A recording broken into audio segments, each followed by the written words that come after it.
1990 کی دہائی کے آخر میں ایک ایسا طوفان برپا ہوا جس نے دنیا بھر کے امیر لوگوں اور انویسٹر کو راتوں رات سڑک پر لا کھڑا کیا۔ لوگوں نے صرف پیسہ ہی نہیں بلکہ اپنے گھر، نوکریاں، عزت اور مستقبل بھی کھو دیا۔ یہ کہانی ہے اس وقت کی جب .com ایک جادو کی طرح کام کر رہا تھا۔ پہلے اس لفظ نے لوگوں کو راتوں رات کروڑ پتی بنایا اور پھر یہی لفظ ان کی بربادی کا سبب بھی بن گیا۔ یہ کہانی ہے ٹیکنالوجی کے اس طوفان کی جسے دنیا آج .com ببل کے نام سے جانتی ہے، لیکن اگر آپ غور کریں تو ایسا ہی ٹیکنالوجی کا ایک طوفان ابھی 2025 میں بھی بنتا ہوا نظر آ رہا ہے۔ ناظرین، ہر بڑے انقلاب کی شروعات ایک چھوٹی سی چنگاری سے ہوتی ہے۔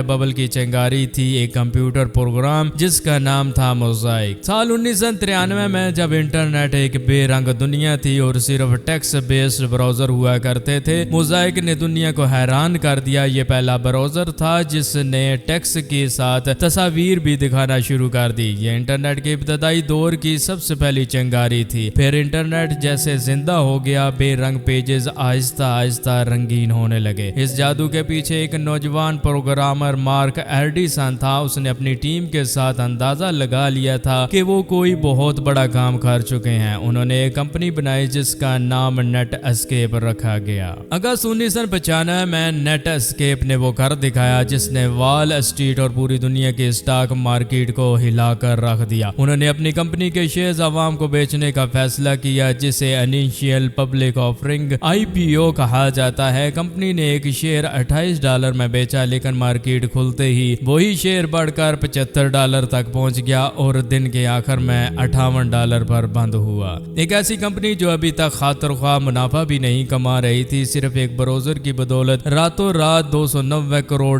کی مالک بن گئی۔ لیکن یہ کامیابی صرف نیٹ اسکیپ تک محدود نہ تھی۔ جن لوگوں نے $28 پر شیئر خریدا تھا ان کی انویسٹمنٹ بھی ایک دن میں ڈبل ہو گئی۔ یہ دنیا بھر کے انویسٹر کے لیے ایک اشارہ تھا کہ اگر کسی کمپنی کے نام کے آخر میں ڈاٹ لگا ہوا ہو تو اس کی ویلیو آسمان کو چھو سکتی ہے، چاہے وہ کمپنی منافع کما رہی ہو یا نہیں۔ اسی سوچ نے ایک نئے فارمولے کو جنم دیا: property is optional, growth is king. پھر کیا تھا، لوگ ہر اس کمپنی کے شیئر خریدنے لگے جس کے آخر میں ڈاٹ لگا ہوا ہوتا۔ نیٹ اسکیپ کی کامیابی کے بعد .com گولڈ رش شروع ہو گیا۔ ہر کوئی انٹرنیٹ کمپنی بنا رہا تھا۔ انویسٹر اندھا دھند پیسہ لگا رہے تھے۔ کسی نے جانوروں کے کھلونے بیچنے کے لیے pit.com بنایا، کسی نے آن لائن فیشن کے لیے boo.com بنایا اور کسی نے eToys.com بنایا۔ یہاں تک کہ صرف 1999 میں 457 کمپنیوں نے اپنی IPO لانچ کیے، جن میں زیادہ تر .com کمپنیاں تھیں اور ان کے شیئر پہلے ہی دن 80 سے 90% تک بڑھ جاتے۔ یہ وہ دور تھا جب ایک عام آدمی جو اسٹاک مارکیٹ کے بارے میں کچھ نہیں جانتا تھا اپنی زندگی بھر کی جمع پونجی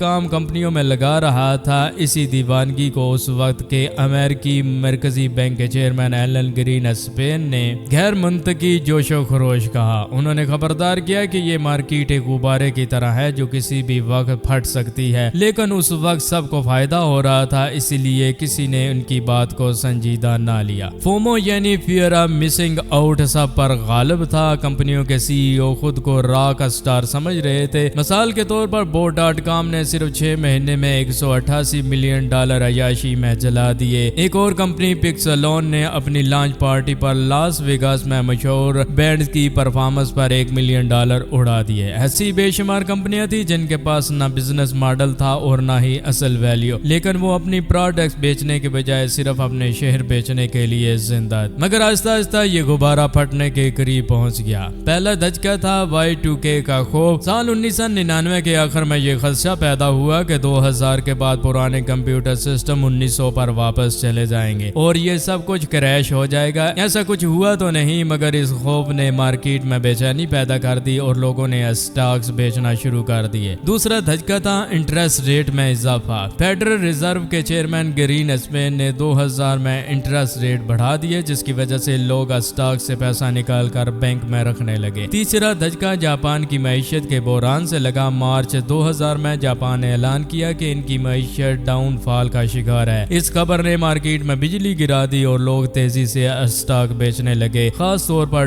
.com اسٹاک۔ اسی طوفان میں $1.75 ٹریلین یعنی اربوں خربوں روپے مارکیٹ سے صفایا ہو گئے اور pit.com، eToys.com اور